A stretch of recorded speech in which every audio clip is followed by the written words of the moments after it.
Hi there, I'm Dr. Matthew DiPaolo. I'm a shoulder and elbow surgeon. I work with UBMD Orthopedics and Sports Medicine. I work at the University of Buffalo as a clinical associate professor. Today we are at Buffalo General Hospital, one of the hospitals where I operate frequently and do shoulder replacements and shoulder arthroscopy. And we're going to talk about a few things. We're going to talk about the beach chair bed, specifically the Tennant beach chair, which is a Smith & Nephew. We don't have any financial relationship at all, but this just happens to be the bed that we use. There are other types of beach chair beds, and some of the principles will apply and some won't, but specifically, this bed has certain complexities that make it challenging at times for people who've never positioned with it. But once we go through a few of these, I think you'll have a much better idea of how to use it. This video is meant as a teaching video for our staff and any other staff out there that might find it useful, and anyone who's tasked with positioning shoulder patients. I'm going to go through a few of my own tips and tricks and what I do to position. We're going to go over the equipment itself as well, because there's some unique aspects to the equipment. So this is the beach chair bed. You're going to notice that there's a foam wedge that we'll use to put under the legs, and we usually put a blanket down, and this helps the patient from sliding distally. You'll bend the end of the bed down, and you do have to be careful. That limits how far down the bed can go, but that is part of it. You drop the end of the bed over here. The patients typically come over from a stretcher, and the bed will be in a fully reclined position. And in order to incline or recline the bed, you use this ring-like apparatus, and you press it in like this, and what you'll see is that it's pneumatically controlled. So once you release it, it actually goes up on its own. Now with the patient's weight, depending on how big the patient is, and this bed has a rating of 350 pounds, so you're not supposed to go above that. But if you have a heavier patient, obviously you have to be careful that their weight could bring it down if you just inadvertently let go of it. But as a lighter patient, sometimes the amount of force in these pneumatic pistons will help you lift up. But count on having to use a little bit of force, especially if you're lifting a little bit of a heavier patient. But if you push in like this, you'll see that the bed inclines up. And depending on what type of surgery you're doing, that will determine where you want to end up from an incline perspective. My surgeries, when I'm doing open surgeries, I'm usually reclining at about 30 degrees, which is what you're seeing right here. Open bank heart procedures, those types of things. Open rotator cuff maybe in this type of position. If you press in and go higher, and oftentimes, again, if a patient is a little heavier, you may need to brace yourself or ask for a little bit of help. But brace yourself like this to push up, assuming you're stabilizing the head. Now this is a nearly vertical position. Some people would call this a dinner table position as opposed to a beach chair position. I use this position for my shoulder arthroscopies. So it's a much more vertical position than would be the true beach chair position, which would be this. So again, beach chair position, about 30 degrees. This vertical position for arthroscopic surgery, about 80 degrees, 75 degrees, almost 90 degrees.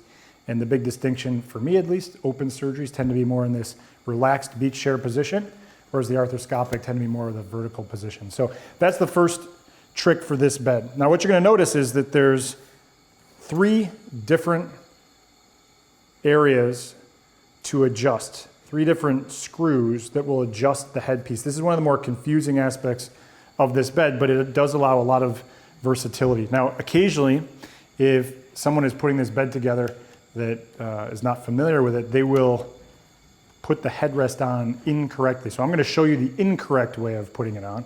This is actually the correct way. But occasionally you'll come into the room if somebody's put it together wrong, and we hope after this video that nobody's going to get this wrong, they'll put it on upside down like that. All right, so you don't want to do that because it doesn't allow for adjustability. This headrest is where the occiput will rest. So the back of their head is going to rest right here. But what you're going to notice is this is the screw that allows for anterior and posterior adjustment. So if this set screw right here, if we loosen this, it allows for the head to translate anterior and posterior. And that will be different depending on each patient. Some patients have a little more kyphosis in the upper thoracic region and they need a little more flexion to accommodate the position. And other patients need a touch more extension. But regardless, your goal is always a neutral head position. And that's just important to keep the neck stabilized for any shoulder surgery. The other screw that you're going to see is a vertical adjustment. So you see it down here, and what this will do is adjust the height. So of course, not every patient is the same height. And sometimes with a taller patient, you'll need to bring this up higher in order to get the head resting in the proper position. And in order to do that, you just set this screw right here. If you want to bring it down lower for a shorter patient, you just open the screw up and then lower it down and tighten it down. So that adjusts it in the more vertical position. All right, so that's one screw is the anterior posterior direction. The other screw is the vertical. Now the last one is the most versatile. So it controls this ball joint here. And this one I'll use often for finer adjustments, but if you can't remember which one to use, this one allows quite a bit of variability. So if we have got ourselves pretty much locked in, or at least approximately where we want to go, we loosen this one and you can see how much adjustment you can get, because what you're doing is you're loosening up two different ball joints. There's one here and one down below, which allows a tremendous amount of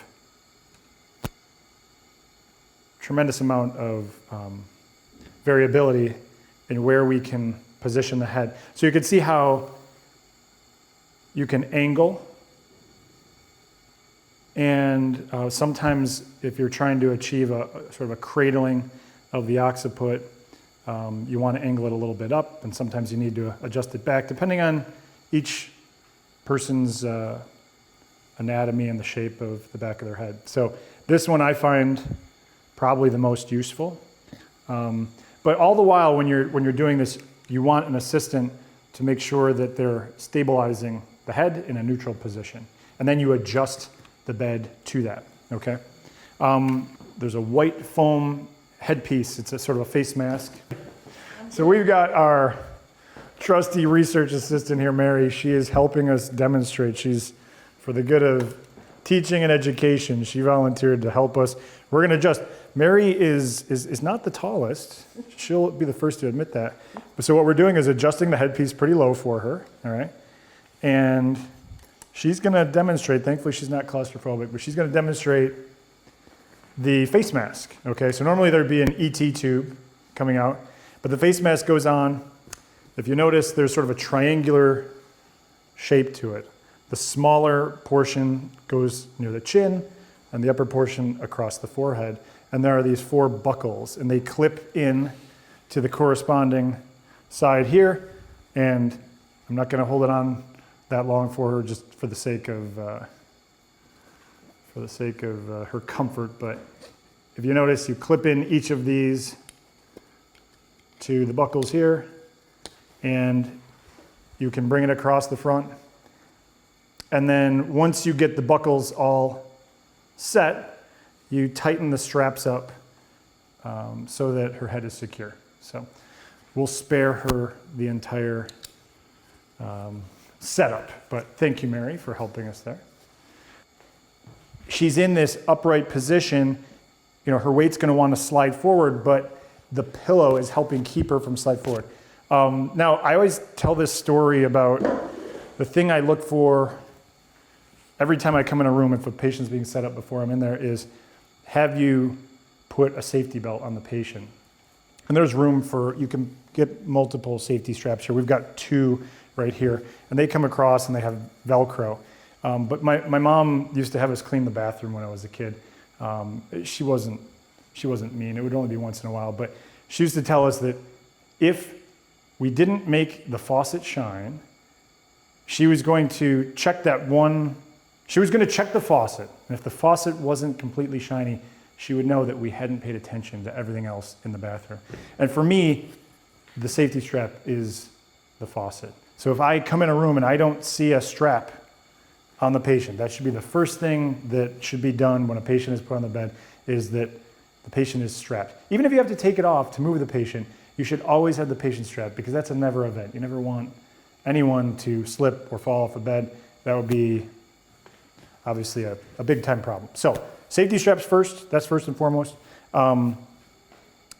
What you're gonna notice on the side here are there these side pieces. I don't know if there's any fancier name for them than that, but these side pieces come in over here. Now, Mary, you're gonna have to lift your arm up, and they come in different orientations. So for Mary, she's a little smaller. We'd probably use the opposite one, but for just purposes of demonstration, we're gonna use this one. But you notice how they're a little offset. So if we wanted to, we could kind of flip it and this would sit a little lower, but we're just gonna leave it like this. What you do is you push this in, and there's another set screw here, and that tightens it up. And so when the patient is asleep, it helps bolster them from the side and keeps them from wobbling left or right, okay? So we'll remove that for now. I'll get the other one from the other side so I can show you the difference between the two. These are interchangeable, but what you'll notice here, this one would fit Mary a little bit better just because she's a little on the smaller side, but you see how it sits a little lower underneath her axilla, and for her this is just perfect. For a taller patient, we might want the other one so that it sits up a little higher and there's less reason for it to sway. Now we've labeled them. This one technically we use more often right, just because patients are typically a little bit taller and we want more of that bolster capturing the inner part of the chest wall. So we're gonna just put those aside for now. A little on positioning of the table in general. As a rule of thumb, I tend to position the table pretty much under the center of the lights. Now we're not positioned that way here just for demonstration purposes so our cameraman could move around the table a little bit, but what I like to do is have the table underneath the center of the lights, and that's simply so that when we're moving our lights, we've got the most room to rotate them around the axis on the ceiling there. So that's just a general rule of thumb. One of the accessories that fits on this bed is the spider positioner. And again, we don't have any special financial affiliation with Smith & Nephew. It just happens to be the positioner that we have here. And there are other positioners from other companies that work in different ways. But this one specifically fits with a large clamp on the back of the bed. And this clamp here, if you loosen it, it's pretty heavy. You gotta be careful that this whole device is very heavy, but this machine will rotate around. So if we're doing a left shoulder as we are here, it'll fit on this side and you can see these teeth fit together, but we can rotate this around to the opposite side. If we're doing a right shoulder, if we're flipping and doing a right shoulder on another case, or it comes off completely, you can undo this set screw and it'll come off completely. There we go. But this one will take it off completely, and if you want to, you can just flip the whole thing around onto this bar. But this set screw hooks it onto the bar. This one will rotate this cog-like wheel, and there's a button on the side to turn it on. So this is pneumatic, and it has a pedal. Now you gotta be really careful with this because, again, this is quite heavy. I'm gonna show you for demonstration purposes, but I've done this before. Unfortunately, I've made this mistake where if you hit this and you're not holding on to it, it can collapse onto the floor, all right? And if your foot's underneath it, so we'll just show you how. So it's not a pleasant feeling when it hits your foot. So I don't advise that. What I do advise is that you keep your hand on it at all times. Now they have a newer design that you can adjust without the foot pedal, so you can press manually. And some people say that's a little bit safer just because you're already holding in that area. But again, for demonstration purposes, this is the one that we use, and this is pretty common out there. But just be sure that whenever you press this, because it's pneumatic, it releases the pressure inside. Someone is holding on to it so it doesn't fall. It's very useful. Again, it's a ball joint and you can adjust many different directions with it. Now, one of the things that I'll do when I'm draping is that I will use this to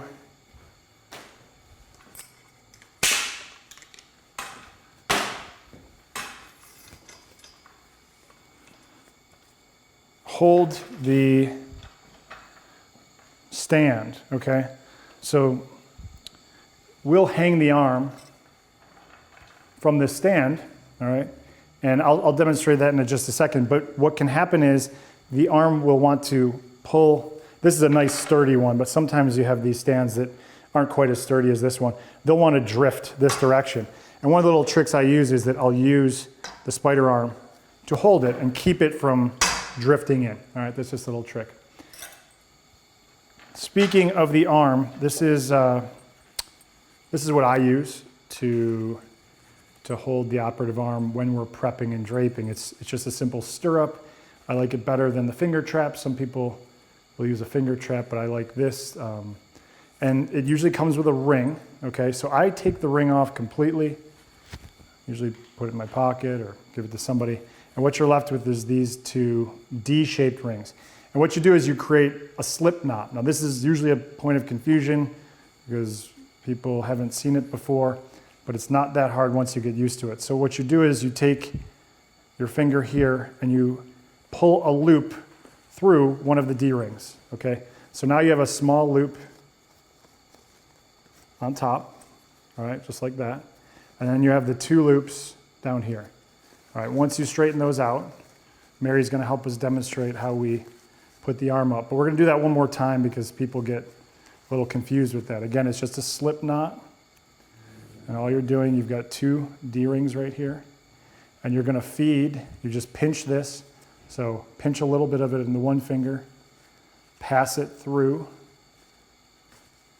And then what you have is the two loops down here where the wrist is gonna go through, and the other loop that hangs from our stand, okay? So we're gonna put it on Mary's arm here just to demonstrate what we do. And then what this does is it just cinches down, and the weight of her arm is going to keep her hand from falling out. And since we tend to only prep up to about the wrist, this works well. And so what we're gonna do is have it hold right here. Now again, she's gonna let her arm kind of drop. Depending on how tall the patient is, you adjust this stand. You wanna make sure that the axilla is exposed so that we can prep fully around her shoulder like that. And what you can see, my little trick from before, if we want her axilla, for instance, to be fully exposed, sometimes the weight of her arm wants to just pull this in. So what we'll often do is either this here, okay, or another trick, if you don't have the spider, because sometimes with the shoulder replacements, I don't use the spider, but another trick is to take a footstool and you put it on there, and that keeps it from pulling in. What you notice is that the upper part of the bed slides. Okay, so depending on what side we're operating on, we're going to move this upper part of the bed. So we're gonna pretend we're doing a left shoulder here. And in this case, what we do is we slide, sorry Mary, hopefully you're okay. We're gonna slide this over to the other side. And what that gives us is full exposure of the backside of the operative shoulder. Now, if we're doing a right shoulder, we can just slide it over to the other side. But this slides back and forth, and the central part of the bed stays stable and is covering her thorax and back in that position. But this part slides depending on what side we're going to operate on. And I'll just give you a little demonstration here. You can see how much of her shoulder is exposed here. It allows us to bring the arm in full extension. Now, if we forget that, you can see how much space we're losing. So we're losing a lot of space here. So if ever you're in this position and you're saying, well, how come I'm not getting the exposure I want? It's possible that you have not adjusted the upper part of the bed. This is certainly something that you can do before you ever bring the patient in the room. So if it's the left shoulder, you move this upper part of the bed to the right side. If it's the right shoulder, you move this part of the bed to the left side. So the bolsters that we place on the side, there are two of them, so there is one for each side. We don't have it here, but sometimes there is an arm board that has a bolster with an arm board combined. You can Sometimes the system has that and sometimes it doesn't, but either way, the principles are the same. This bed in particular has a control unit that, again, if you're not familiar with it, can be a little bit confusing. So we're on now, but in order to lock or unlock the floor, you first have to hit floor lock, and then you hit unlock. Okay, it's a safety mechanism so that people don't inadvertently hit one or the other, and it unlocks it in the middle of a surgery. So it's meant to be almost like a two-factor authentication. Again, now we're going to lock it up, and then we hit lock. You have to hold it down while it's locking. Good. I'm not going to go over all the other positions on the bed because for our circumstances, we're actually just keeping the bed in a supine position because most of the work for the shoulder is being done with this bed attachment, which we showed how we lift and recline. All right, so we're going to talk specifically about the spider arm. Again, this is the one that we have. It's pretty common out there. It's one of the legacy systems out there. Again, it can be kind of confusing. It has numerous little pieces here, and you have to know what each of them does. But the key is these blue rings, all right? And what you have to know is that the open position is the down position, okay? So this ring right now is in the open position. It's down. You're going to see that I just clicked it up, and that would lock it, all right? So we've now got it in an open position. This is an adapter. And this will usually have a plastic sterile sleeve over the top of it. And that sleeve will come all the way over the actual arm itself. We might have one over here, but for now I'm just going to show it without the sleeve. And what this does, you should hear a click. If you don't hear a click, be careful, because if it's not locked in completely and you start attaching everything else, this whole setup could fall off, especially once you get the arm. So what you're going to hear is a click. So you hear that click, and you see this little adjustment piece that popped out a little bit, okay? Now when I want to lock these in place, I do this, and then it's the same concept for the arm holder, okay? We're in the down position here. Now I'm going to click. That clicked, but I'm not locked yet, okay? Because I can still, if I just press this, this pops out. But what I ultimately want to do is click and lock, okay? That's your safety mechanism to make sure, if for some reason, these can sometimes get sticky. If this isn't working well, you've got a backup, and this blue ring is what locks it in place. So we want to take it apart. We lower the blue ring down, we push this in, and it comes off. We want to put it back on. You're going to see this move. It's going to click. There's a little spring inside there, and then to lock it in place, the blue ring goes up. All right, so we'll do that one more time because it's a little bit confusing because there's multiple pieces. So what we do is, if we want to take this off, we push this little piece in. That unlocks the spring mechanism inside. We take it off. Here we put the blue ring down. The blue ring is in the down position. Now if it's in this position, you won't be able to lock that in, okay? It won't seat. So the down position is important. Now that the blue ring is in the down position, click. You hear the click, okay? You got to hear the click. If you don't hear the click, you're not locked. And then what we'll do is we get our arm holder, and again, we're in the blue. The blue ring is in the down position. I just put it in the up position just to demonstrate how to do it wrong. This is not seated right here. You didn't hear a click. Okay, that's not the click. Blue ring down, click.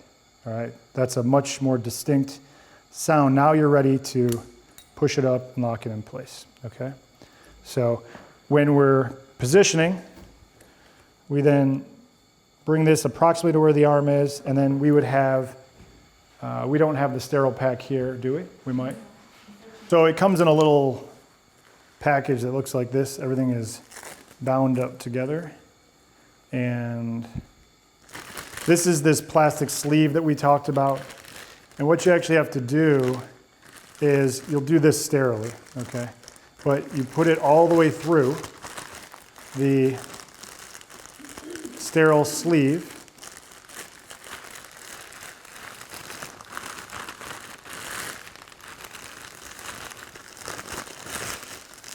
And you see how my hand goes down. You could do it the other way if you really want to open this little hole up a little more, you could do that. But you see how the end comes through here. Now what we have is, again, the blue ring is down, you're gonna hear this click in, and sometimes you have to be careful because this little rubber sleeve can catch if you don't have it around far enough. But you're gonna wanna hear a click, okay? Boom, that was the click right there, all right? So now we lock that in place, and what you do, again, sterile, is that you're going to bring this and roll it over the top. It's a little sticky here because I don't have gloves on, but bring this down and around and bring it all the way over, okay? So we'll then show you it clicked in, we put the blue ring up, and now we bring it closer to Mary, and what you're gonna have is this whole setup here. So what you notice is that this little pocket is where the end of the metal bar is going to fit, so it slides in that pocket. All right, and there's a little hole, like a little crisscross, a hole right there, and you stretch this end out onto the arm holder, okay? And what you see is there's a little Velcro right there, and Mary's gonna put her arm over. We put the little foam roll so that it's comfortable for her to grip, and then we wrap around gently, and we secure it in place with the Velcro, and there's 2 Velcro straps. And these Velcro straps come around like this, and they come around like this. And now I don't always use this one. You can use this in different ways. Some people will use it. You'll have a stockinette on the hand, so her hand would be covered.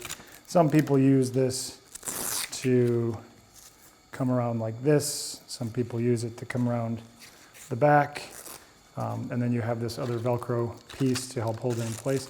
I personally usually don't even bother using it because I usually do a good enough job with just these ones, but it's extra reinforcement in case you need it, and some people like to use the Coban to further reinforce around the arm holder. Okay, now we're just gonna go over the draping. There's a couple little nuances here that we do that I think make things easier. So I use a clear drape. I used to use 2 of these, but now I just do 1. What I found was that the bottom one has more utility. The top one often, and you'll see how we do this with the sterile drape, the top one I found would often fall back into the field and it just wasn't that useful. So I've moved away from using 2 of the clear U's, and this is a non-sterile drape. So one of the tricks of this is you want to grab the sticker off of here, but sometimes it doesn't come off that easily. So if you pull it, just pull a little bit, it'll tend to peel up, okay? So what we're gonna do is we put this, and we want as wide exposure as we can get, and we're gonna put this underneath the axilla, and we're gonna come around, and she's got her scrubs on for obvious reasons here, but we're gonna put it down low, and I'm gonna come all the way around the back as far as I can, even sometimes to the extent of just sticking it right to the bed itself, okay? And we're not gonna worry about trying to cross the drapes. This is one area where I tell people, don't be ambitious. You don't have to get everything covered because you'll cover it up eventually. We're gonna come around and across, okay? So we're not doing this. We're not coming all the way up this. That closes off our field. This is just to get a drape in case there's anything from the prep that gets on the clothes, etc. We're just blocking that off for now. That's all. And this acts as a bit of a template. When I'm instructing people who've never draped before, I'm going to say, well, follow the clear U drape. You want to bring it in about 1 centimeter or so from where you are on the clear U drape. But the key is coming under her chin and across like this, okay? The first drape we will use is a down sheet. Sometimes this is a reinforced sheet or a half sheet or a 3/4 sheet. And we'll have an assistant on one side and myself typically on the other. And we'll just open this up. And this will be the first sterile drape that comes across like that, prepping us for our 2 U drapes or shoulder drapes. I will usually do the shoulder drapes with the arm hanging before we've ever put on the sterile drapes on the arm. It's just a habit I've gotten into because sometimes I've worked with less assistance and you can get things started. Certainly you can take the arm off if you want to and if you have enough people. But we're going to show you how to do it without, and this is, in some cases we are using the arm holder and some we're not, but this is a split end. You will see that there's a body side and there's also a head side, but you use the body side and there's reinforced dressing underneath it. And what you do is you lay it like this and you come straight across. And then you come straight across like this and let it drop. And you'll see an arrow and you pull, if you hold right here and you pull it down, and these little stickies are ready for you to pull off, and you pull those off and you get them out of the way. And it helps to have someone holding taut over there. So what we're going to do is, again, we're going to stick just on the inside of those clear drapes, and do not be overly ambitious with your draping. The mistake most people make is that they'll try and get it all at once, and they'll do this and they'll think, oh, I'm doing a wonderful job, I'm draping everything out. That's really the last thing you want to do. You want to get it under the chin like this, because what's going to happen is that second drape is going to cut right across and it's going to cover everything. You don't have to worry about covering everything with one drape. You're actually closing yourself out if you try to do that. So don't be ambitious. In this case, it's one area in life where ambition does not pay off. Follow this, drape it nice and wide. Now you have plenty of room up here, because ideally what you want to do is cut the drape as close to where her neck meets her chest as possible. Remember, you can never go wrong by exposing too much. If you ever had an issue, God forbid, and you needed to extend your incision or there was some kind of problem, you have much more room in here than if you were to close everything off, okay? So now we'll take the second drape, and this again, this one says split drape, shoulder converter, and this one goes above the head. And what we do is we come straight across like this, and you've now got it in the position that you want it. You bring the upper part and you'll hand this to anesthesia, and they'll sometimes ask, is this the last drape? And they can pin it to one of the stands if they want to. And you bring this up like this. And now you're going to have two large, sticky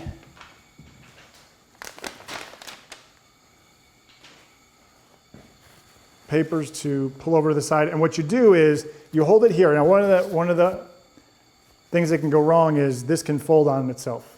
All right. And what you want to do is keep it as flat as possible so that this sticky, and this is sort of the delicate dance here that you do, and you bring it down, and you don't want to fold that, and then you bring it down in here. Now Mary's she's got her scrubs on, so it's not as easy to see where her neck meets the chest, but you want to try and keep these as flat as possible. And what we've got is a nice wide drape as far up into the neck as possible, draped all the way around, just like that. And we just fold these down. Now we're ready to drape her arm. So I'm going to have my assistant come around, and what I typically will do is take a sterile towel off of the back table, and it's important to loosen this up because sometimes the strap is under tension here. So the assistant will usually loosen this while holding it, lower it down, and then take the stirrup off and then move the stand out of the way. That helps to keep us from contaminating anything. She's going to loosen up, remembering that it's a slip knot. She's going to loosen up the slip knot. And of course, I would be sterile if I was draping right now, so just imagine me wearing a gown and sterile gloves. I'm not touching her hand, but I have this sterile towel here, and we just slide her hand into the stirrup. The assistant will grab her wrist right here. So grab her wrist up here. You're sterile. Mm-hmm. We take the towel, we toss it to the side. Now, I always tell the assistants to hold under the wrist. I'm not a big fan of people doing this, because you imagine if you have a really heavy arm, you can let go just for demonstration purposes. You can just let go for a second here. But you can imagine if you have a really heavy arm and you're just grasping like this, somebody could inadvertently slip. And We like to make everything as foolproof as possible. So what we tell everybody is grab right at the wrist so that you're less liable to have the hand slip through. So you're going to grab right there. Great, okay. And then we're going to slide the stockinette above the elbow, and the way we secure it is with a Coban. And I would usually leave the hand relatively free. There's no need to bunch up the fingers. I know some people will cover it, but if you want to, you could always put something for them to hold on to. I just leave it free, and then I wrap all the way to the top. Now sometimes I will wrap this a few times up here because later in my shoulder replacement cases, this little area where it's bunched, sometimes you can use that for a towel clamp to grab onto if you want to. But you just got to make sure that you've got a little bit of that bunching of the stockinette there to do that. So you'll cut this off, and we don't have it here right now, but we'll often use the IOBAN to cut strips and seal off this entire area. So now we're sterile and we're ready to operate.